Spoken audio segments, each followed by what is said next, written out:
Halo guys, welcome back to Yukita Horror. Bagaimana kabar kalian? Semoga kabar kalian selalu dalam keadaan baik-baik saja, agar kalian tetap bisa setia nonton channel Yukita Watching.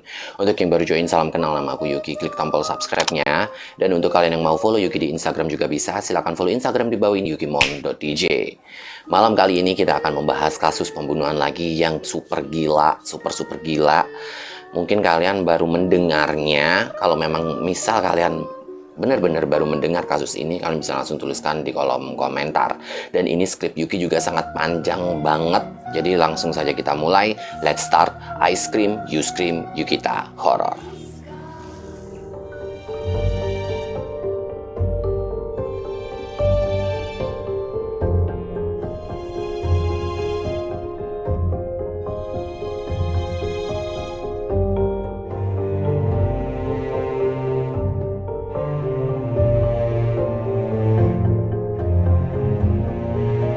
Pembunuhan memang sangat umum untuk kita bicarakan, apalagi di konten Yukita Horror, dikarenakan memang ada banyak sekali kasus-kasus kriminal atau kasus pembunuhan yang ada di kehidupan ini, entah itu di dalam negeri ataupun di luar negeri. Namun kali ini kita akan berfokus lagi kepada negara Amerika Serikat yang lagi-lagi memiliki kasus kriminal sangat-sangat mengerikan. Kasus kriminal yang akan kita bahas kali ini akan menyangkut pautkan dengan nama Albert Fish. Siapa itu Albert Fish?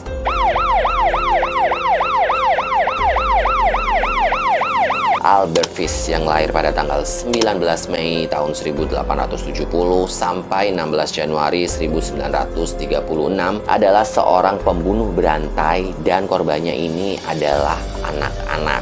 Albert Fish ini dijuluki dengan banyak sekali gelar, yaitu The Gray Man, The Murderous Grandfather, The Wisteria Werewolf, atau The Brooklyn Vampire. Dia mengakui 4 pembunuhan dan juga 100 pelecehan seksual kepada anak-anak.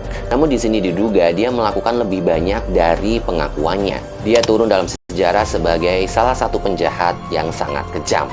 Dia menghabiskan waktunya bertahun-tahun untuk melecehkan dan juga membunuh korban-korbannya, yaitu anak-anak dan juga remaja. Beberapa di antaranya telah diculik, disiksa, dipukuli, dan bahkan ada yang dipotong-potong, dimasak, lalu dimakannya. Selama penangkapannya, banyak sekali orang-orang yang tidak percaya dengan wajah tuanya itu, matanya yang rapuh, telah memiliki sosok yang mengerikan di dalam tubuhnya. Sebelum memulai hidup kalian dapat mulai memahami kepribadian Albert Fish dengan beberapa frasa. Saya selalu memiliki keinginan untuk menimbulkan rasa sakit pada orang lain dan menyebabkan orang lain menyebabkan saya sakit. Sepertinya saya selalu menikmati semua yang menyakitkan. Betapa menggetarkannya. Jadinya jika saya harus mati di kursi listrik, itu akan menjadi emosi tertinggi satu-satunya yang belum pernah saya coba. Bagaimana, apakah kalian pernah mendengar nama Albert Fish ini? Jika pernah, kalian tuliskan di kolom komentar. Next.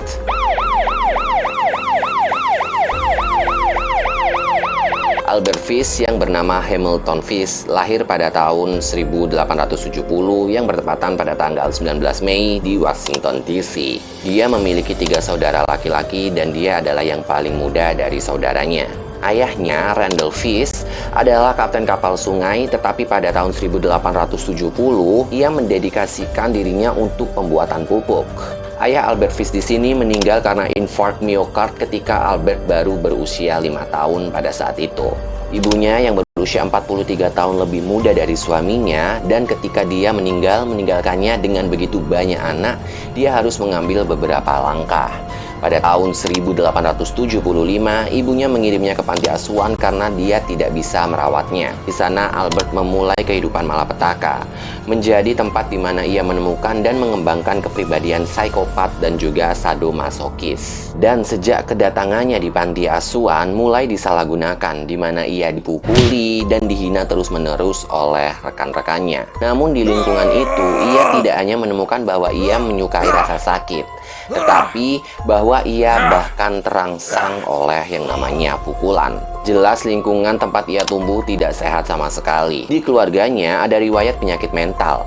Ibunya mengalami halusinasi dan mengaku mendengar suara-suara di jalan. Salah satu saudara lelakinya itu juga dikabarkan gila dan juga pecandu alkohol. Selain itu, 2 pamannya telah ditahan di lembaga psikiatris. Pada tahun 1879, ketika Albert berusia 9 tahun, situasi ekonomi ekonomi ibunya berubah berkat kenyataan bahwa ia bisa mendapatkan pekerjaan. Wanita itu menemukan putranya dan setelah itu si pembunuh mengubah nama Hamilton Fish menjadi Albert Fish. Dikatakan bahwa psikopat ini telah mengambil nama saudaranya yang sudah meninggal dan mengganti nama aslinya karena anak-anak biasa mengejeknya dengan memanggilnya yang dalam bahasa Spanyol akan menjadi ham dan juga telur. Pengalaman seksual pertama kalinya adalah saat dia berusia 12 tahun. Karena masih sangat muda, dia mulai menjalin hubungan homoseksual dan juga dia ini sering masuk ke toilet untuk melihat orang-orang telanjang.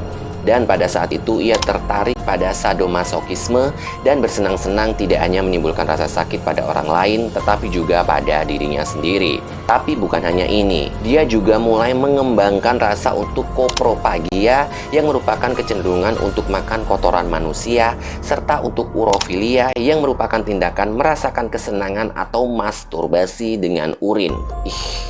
Dia juga mulai tertarik dengan para penjahat yang muncul di pers. Jadi dia mulai mengumpulkan materi yang berkaitan dengan pembunuh berantai dan terutama untuk kanibal dengan siapa dia merasa diidentifikasi secara khusus. Pada tahun 1890 ia memutuskan untuk meninggalkan Washington untuk pindah ke New York City. Dan di sana pada saat dia berusia 20 tahun dia memutuskan untuk melacurkan diri. Tetapi di sini tidak seperti kebanyakan dari mereka yang bekerja di perdagangan itu. Albert tidak mencari uang tetapi kemungkinan mengalami sensasi baru di bidang seksual. Di sanalah dia mengaku bertahun-tahun kemudian bahwa dia mulai memperkosa anak laki-laki.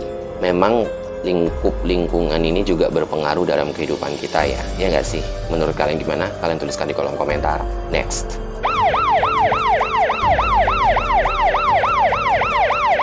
Untuk membantu menstabilkan hidupnya, Ibu Fish ini akhirnya mencarikan dia pacar dan sesegera mungkin untuk menjadwalkan jadwal pernikahan dengannya. Maka, pada tahun 1898, Albert menikahi seorang wanita yang 9 tahun lebih muda darinya. Dari pernikahan itu, 6 anak pun akhirnya lahir. Meski terdengar sangat aneh, tapi sang pembunuh ini tuh bukanlah ayah yang buruk. Sementara anak-anaknya menyaksikan banyak tindakan aneh oleh ayahnya, dia tidak pernah melecehkan mereka atau memukuli mereka sekalipun. Dikatakan bahwa bertahun-tahun kemudian dia mulai berhalusinasi.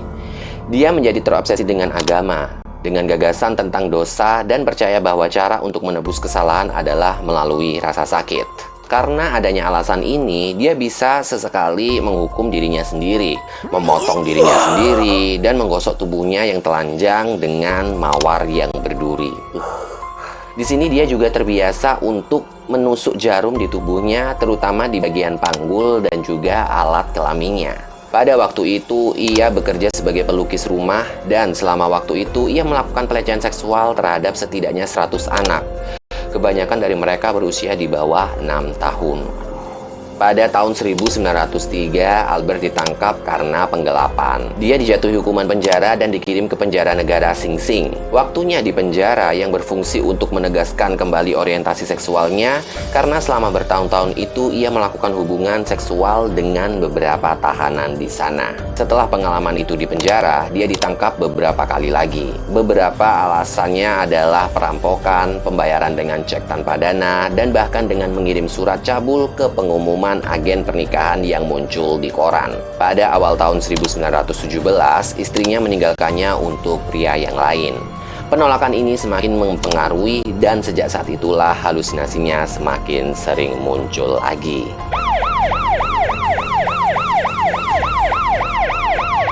Pembunuhan pertama yang dia lakukan adalah pada tahun 1910.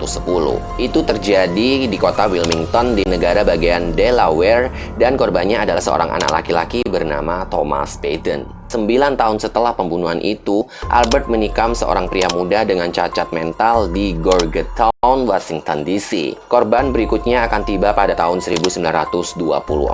Setelah penangkapannya, Albert mengaku melakukan pembunuhan Francis X. McDonnell, seorang bocah laki-laki berusia 8 tahun yang meninggal di Pulau Staten, sebuah pulau di negara bagian New York City.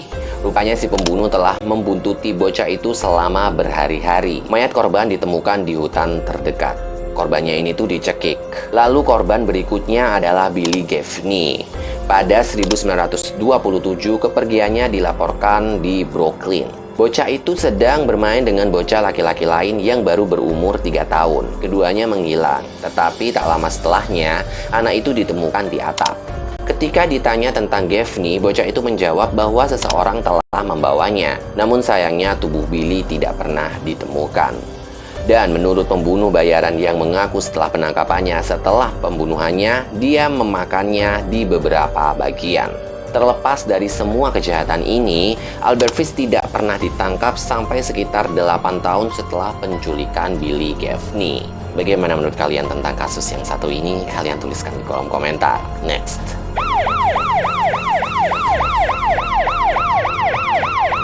Tetapi awal dan akhir Albert Fish datang dengan penculikan dan pembunuhan Grace Budd. Untuk beberapa alasan, si pembunuh ini mengubah modusnya dan mulai mendekati anak-anak dengan cara yang berbeda dari biasanya. Fish membeli koran untuk memilih orang-orang yang mengiklankan diri mereka mencari pekerjaan. Jadi psikopat itu datang ke keluarga Budd. Pada bulan Mei tahun 1928, Edward Budd yang berusia 18 tahun telah memasang iklan yang menawarkan jasanya, dan setelah membacanya, si pembunuh memutuskan untuk menyatakan dirinya sebagai petani untuk lebih dekat dengan keluarga Edward Budd. Dia mengetuk pintu rumah dan memperkenalkan dirinya sebagai Frank Howard. Dia mengatakan dia adalah seorang petani dari Farmingdale, New York, dan mengatakan dia akan memberi anak itu sebuah pekerjaan. Meskipun konon rencananya adalah untuk menculik Edward Budd, semuanya berubah ketika ia bertemu dengan Grace, yaitu adik perempuan Edward Budd yang berusia 10 tahun. Pada kunjungan kedua di rumah itu, lelaki tua itu membawa stroberi, keju segar, dan keluarga mengundangnya untuk sarapan. Tetapi sebelum pergi, Albert Fish meyakinkan orang tua gadis itu untuk membiarkannya menemaninya ke pesta ulang tahun yang diduga untuk keponakannya. Sang ibu saat itu tuh masih ragu-ragu, tapi Albert Fish sesegera mungkin untuk benar-benar meyakinkan ibunya harus percaya sama Albert Fish ini. Albert Fish di sini berjanji akan memulangkan Grace sebelum jam 9 malam. Namun sayangnya itu tidak pernah terjadi. Fish pergi bersama Grace dan dia tidak pernah kembali. Ketika mereka pergi ke alamat tempat lelaki itu tinggal, mereka tidak menemukan apapun. Polisi menyelidiki.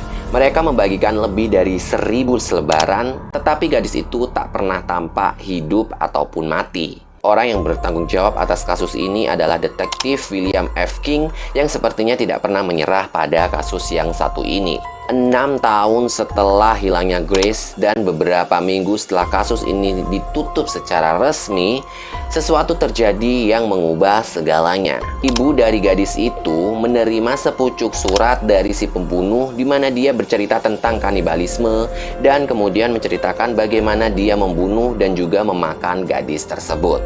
Meskipun banyak yang tidak percaya bahwa surat itu memang benar, detektif King mengikuti semua detail dan juga petunjuk. Setelah mengidentifikasi simbol pada amplop surat itu, mereka menemukan induk dari tempat Albert Fish tinggal. Pada Desember tahun 1934, wanita itu menelpon detektif untuk memberitahu bahwa Fish ada di tempat itu. Ketika polisi tiba, lelaki tua itu meminum secangkir teh, mengidentifikasi dirinya sebagai Albert Fish ketika mereka menanyakan namanya, dan ketika dia bangun, dia mengeluarkan pisau kecil.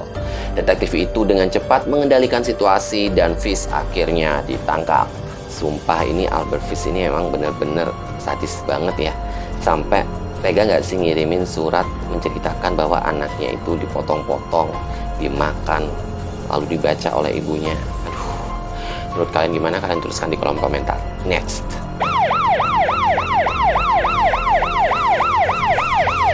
Setelah penangkapannya, Albert Fish tidak menyangkal pembunuhan Grace Budd, tetapi mengakui bahwa pada awalnya niatnya adalah untuk membunuh Edward Budd. Setelah itu, psikopat ini mengaku sebagai penulis kejahatan lainnya. Dia juga menceritakan semua penyimpangan yang telah dia lakukan sepanjang hidupnya. Dialah juga yang mengaku bahwa jumlah korbannya per pelanggaran mencapai sekitar 100 orang. Fish hanya mengakui 4 pembunuhan saja.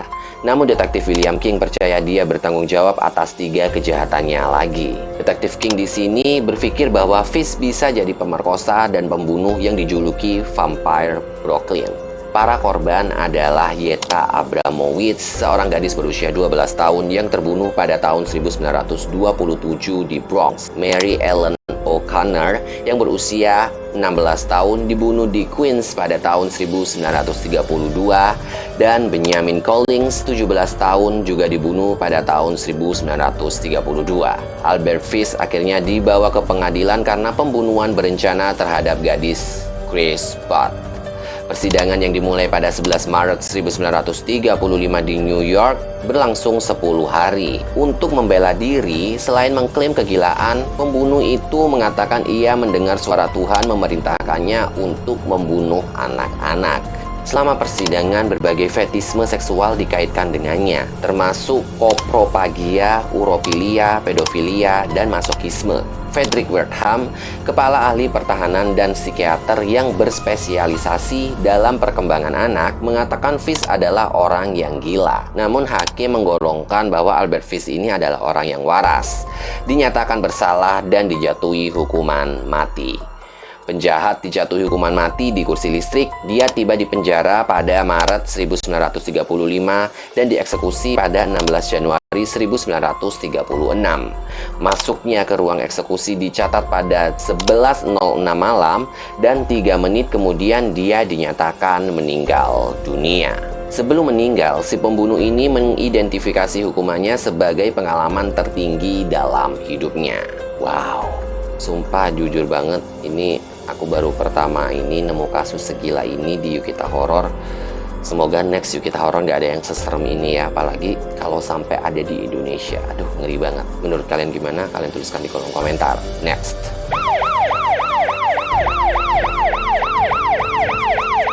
Setelah penangkapannya, Albert Fish menjadi sasaran berbagai tes psikologis. Laporan psikiatris menunjukkan di antara masalah mereka masokisme, sadisme, pengebirian, dan pengebirian diri, eksibisionisme, kanibalisme, pedofilia, voyeurisme, koprofagi, fetisisme, homoseksualitas, dan hiperhedonisme. Kesimpulan dari beberapa psikiater bahwa Albert Fish itu memang benar-benar orang gila. Dia didiagnosis menderita psikosis paranoid. Namun, meskipun didiagnosis sebagai psikotik, kegilaannya tidak disertifikasi. Perlu dicatat bahwa selama hidupnya, pembunuh itu dirawat di rumah sakit pada beberapa kesempatan di rumah sakit jiwa. Namun pada setiap kesempatan itu mereka membiarkannya keluar karena mereka merasa bahwa dia tidak gila dan bahwa dia tidak berbahaya.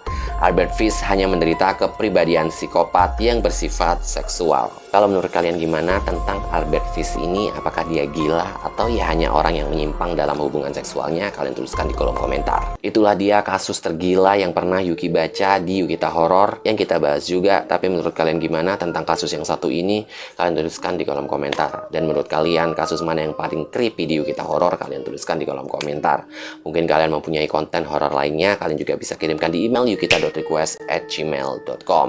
Di sini Yukita pernah lupa untuk mengingatkan kalian klik tombol subscribe-nya dan nyalakan lonceng notifikasinya agar kalian selalu update dengan video-video terbaru dari Yukita Watching. Like jika kalian suka dengan videonya, jangan di-dislike jika kalian tidak suka dengan videonya. Cukup share ke teman-teman kalian agar kalian semua bisa berkumpul di dalam kolom komentar. Saya Yuki di sini pamit undur diri. See you next video.